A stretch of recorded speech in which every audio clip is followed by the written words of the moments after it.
there's really a close link between food security and migration. So there is this system that really profits, from the movement of people.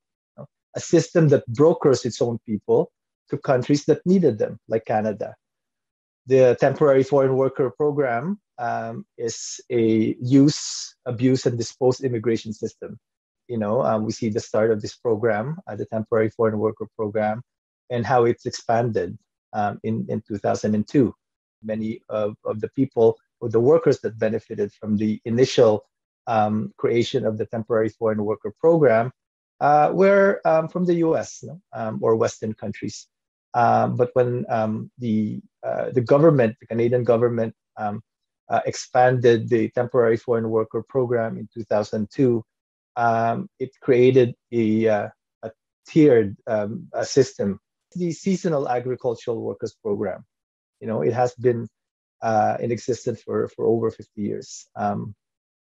I call it 50 years of slavery.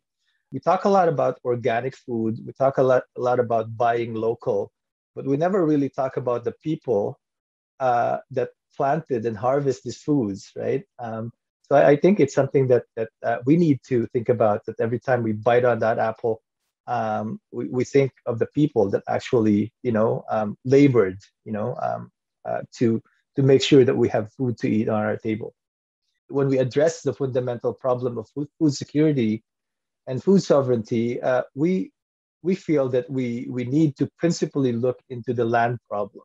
Extractive corporations that plunder the land and displace indigenous communities and farmers out of their ancestral lands. And Canada is a big player in mining, in extractive industry.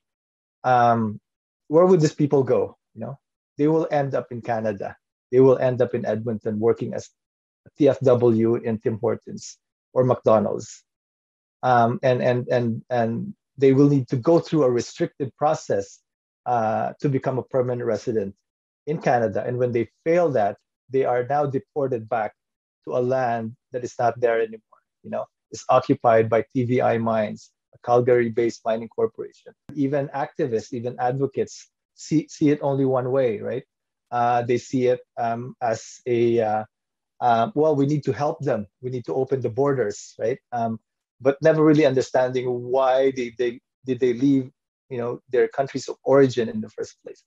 The migrant problem is not a problem of migrants.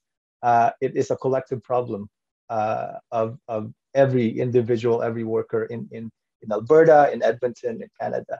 It's also important for us to really connect the Canadian workers with migrant workers and see that those two workers, group of workers, are the same and faced with the same problems, and not being divided.